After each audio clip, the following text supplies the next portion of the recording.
The Wicked Prince. There lived once upon a time a wicked prince whose heart and mind were set upon conquering all the countries of the world, and on frightening the people. He devastated their countries with fire and sword, and his soldiers trod down the crops in the fields and destroyed the peasants' huts by fire, so that the flames licked the green leaves off the branches, and the fruit hung dried up on the singed black trees.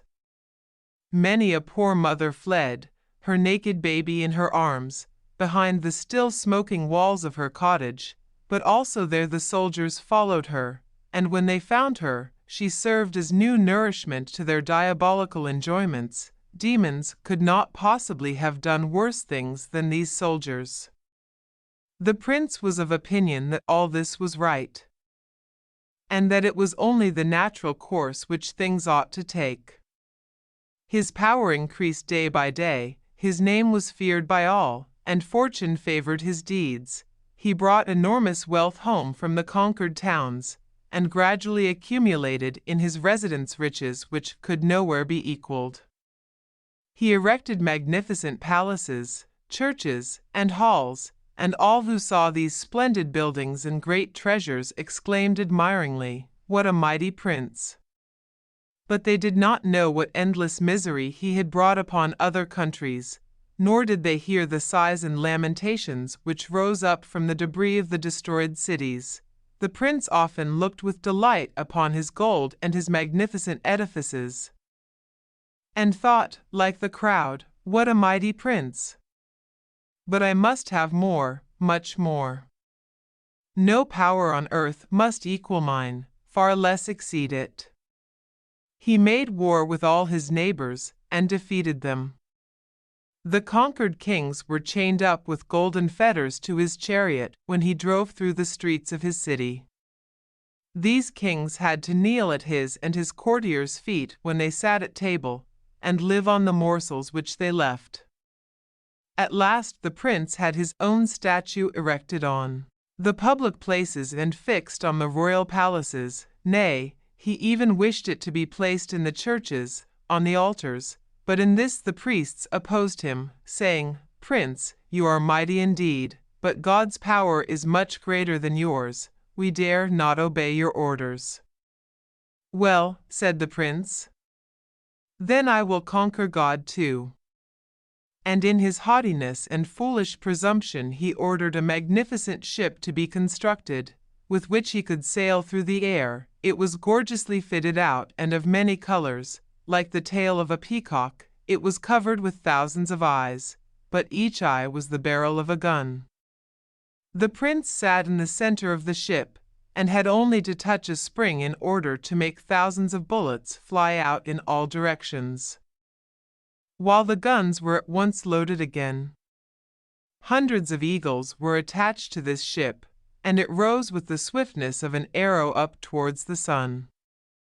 The earth was soon left far below, and looked, with its mountains and woods, like a cornfield where the plough had made furrows which separated green meadows. Soon it looked only like a map with indistinct lines upon it, and at last it entirely disappeared in mist and clouds.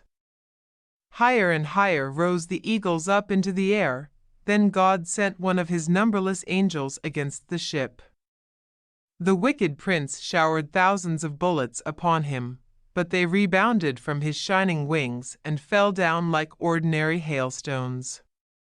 One drop of blood, one single drop, came out of the white feathers of the angel's wings and fell upon the ship in which the prince sat, burnt into it, and weighed upon it like thousands of hundredweights, dragging it rapidly down to the earth again. The strong wings of the eagles gave way, the wind roared round the prince's head, and the clouds around, where they formed by the smoke rising up from the burnt cities, took strange shapes, like crabs many, many miles long, which stretched their claws out after him, and rose up like enormous rocks, from which rolling masses dashed down, and became fire-spitting dragons.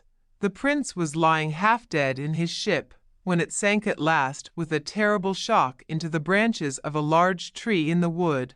"I will conquer God," said the prince. "I have sworn it, my will must be done."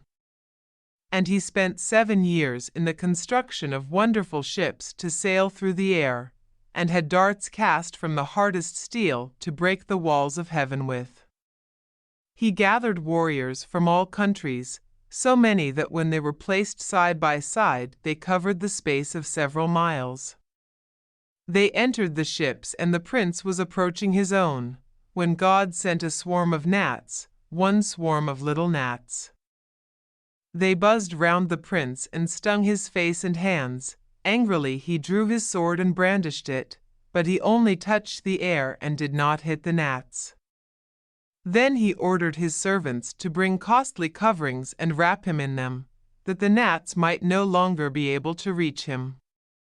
The servants carried out his orders, but one single gnat had placed itself inside one of the coverings, crept into the prince's ear and stung him. The place burnt like fire, and the poison entered into his blood. Mad with pain, he tore off the coverings and his clothes too, flinging them far away, and danced about before the eyes of his ferocious soldiers, who now mocked at him, the mad prince, who wished to make war with God, and was overcome by a single little gnat.